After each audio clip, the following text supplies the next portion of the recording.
Então, eu meio que comecei a me construir como professor no escuro, porque eu sabia, eu tinha muito claro que eu queria ser o professor, que eu gostaria de ter tido na adolescência, mas eu não sabia que professor era esse. Até hoje eu acho que não sei.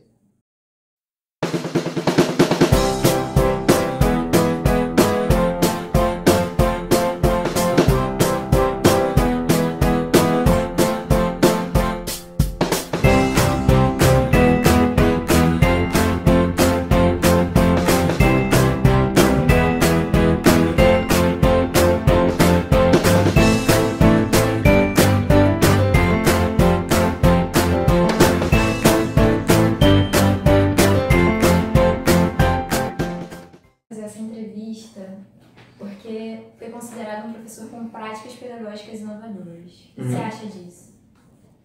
Eu acho que é bom. Eu espero que seja bom. Dar aula não é fácil.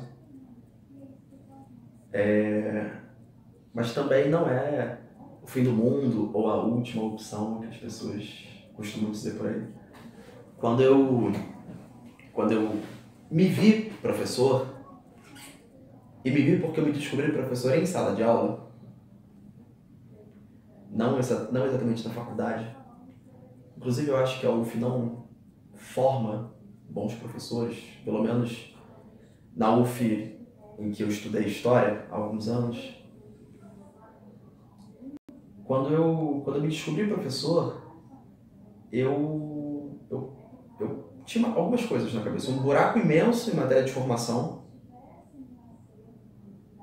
e algumas questões muito claras na minha cabeça. Uma delas era: que tipo de aula eu vou dar? Que tipo de professor você é? É difícil você se transformar no professor que você pensa em ser. Um caminho possível, um caminho que eu vi para mim, era o de me colocar no lugar dos meus alunos. Eu, com 13, 14, 15 anos. Que tipo de professor eu gostaria de ter? Que tipo de aula eu gostaria de ter? Uma aula de quadro?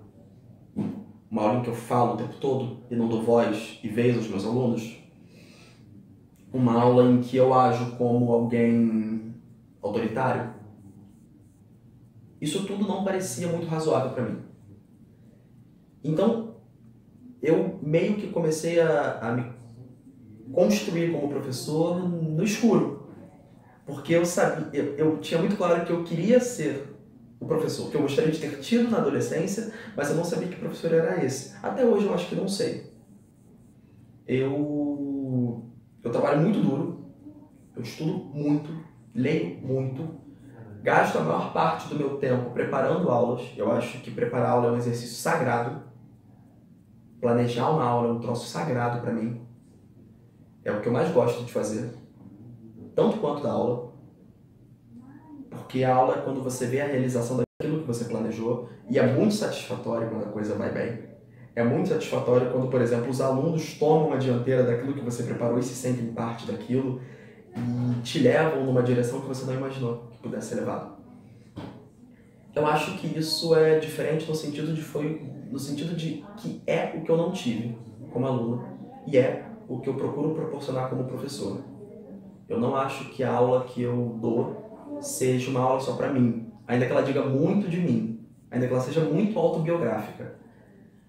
Ela tem que dizer também aos meus alunos. Ela tem que fazer sentido para eles, mais do que o dever de casa, mais do que a prova. A aula é um momento que precisa fazer sentido, e eu vivo em busca disso.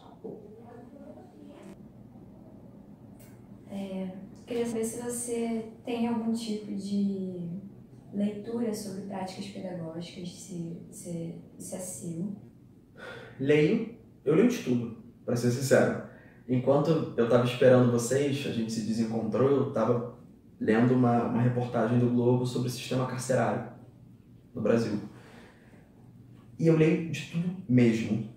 Os meus interesses enquanto pesquisador são muito claros. Meus alunos sabem disso. Até porque eu devo isso a eles. Surgiu em sala de aula. O que eu mais gosto de estudar é história da África e história do Rio, da cidade do Rio. mas eu não posso deixar de estudar outros temas que não sejam os temas do meu interesse. Até porque a aula de história do 6º ano do ensino fundamental à 3ª série do ensino médio tem outros assuntos. E lendo de tudo, é claro que eu leio sobre educação. Não tanto quanto eu deveria, eu confesso. Mas não só eu leio, por exemplo, os livros da Circe Bittencourt, ou os livros de metodologia da Marta Abreu, ou Domínios da História, do Ciro e do Vanfas, como eu procuro muito saber o que os meus colegas estão fazendo em sala. Eles sempre têm coisas interessantes. Eu gosto muito de reunião diária, porque é quando a gente tem tempo de discutir o que a gente está fazendo em sala, discutir prática. Eu adoro isso. O que você está fazendo? O que eu estou fazendo? Será que não dá para juntar? Será que o que o professor de filosofia está fazendo não bate com o que eu estou fazendo e a gente pode desenvolver um projeto? Será que uma aula passeio, como as que eu promovo no centro do Rio, não pode ter participação do professor de geografia? Não pode ter a participação do professor de matemática, do professor de literatura? Então eu tento ler o máximo possível sobre prática pedagógica, eu tento saber o máximo possível que os meus colegas, inclusive os meus colegas de faculdade, em outras escolas, em outros espaços, andam fazendo, porque isso acaba fazendo de mim um professor melhor, mais ativo, mais antenado com o que está acontecendo aí. Eu não acho que a molecada hoje seja mais ou menos alheia do que eu era. Eles estão aí, eles precisam ser conquistados, eles precisam ser persuadidos. E é um jogo que se joga. Vale a pena persuadi-los, ganhá-los para isso.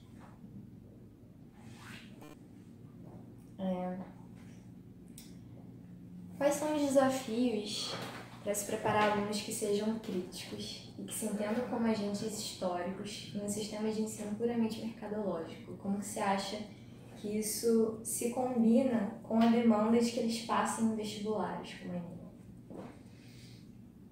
Eu, muito sinceramente, acho que os meus alunos dependem pouco de mim para passar no vestibular. Eu não me acho importante esse ponto.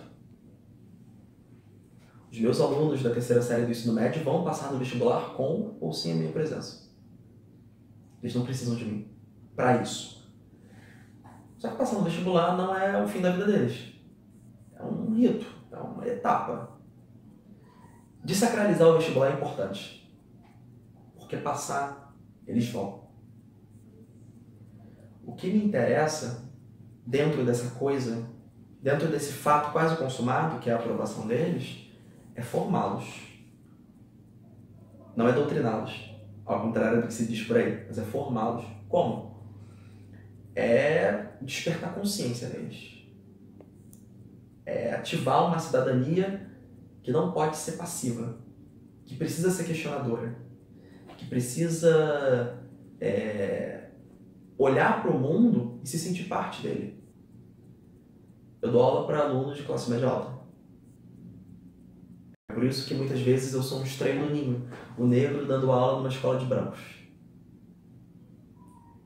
Para alunos que nunca andaram de ônibus, que nunca andaram de metrô, que nunca andaram de trem. Que tem na cabeça a ideia de que quem pega ônibus é estivador, é trabalhador braçal. E que quando andaram de ônibus pela primeira vez comigo ano passado, pela primeira vez na vida, tomaram um susto danado ao ver que no ônibus tem gente comum, de todos os jeitos, de todas as cores, de todos os grupos sociais.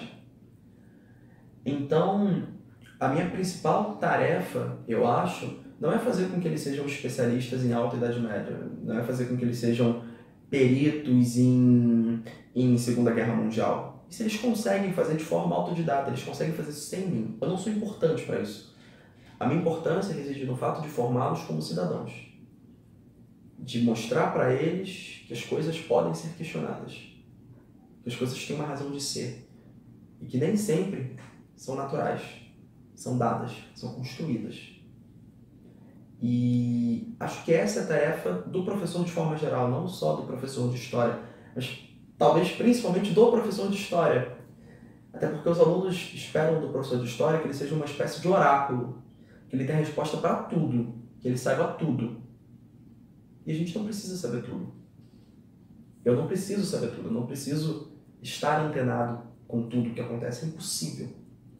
A gente tem uma vida fora da sala de aula. A gente tem família, tem namorada, tem os nossos lazeres, tem os nossos ócios. Mas a minha principal preocupação e motivação é formá-los como cidadãos. Sempre e o tempo todo. Se isso se alia à necessidade que eles têm de passar no vestibular, ótimo. Porque eles vão passar.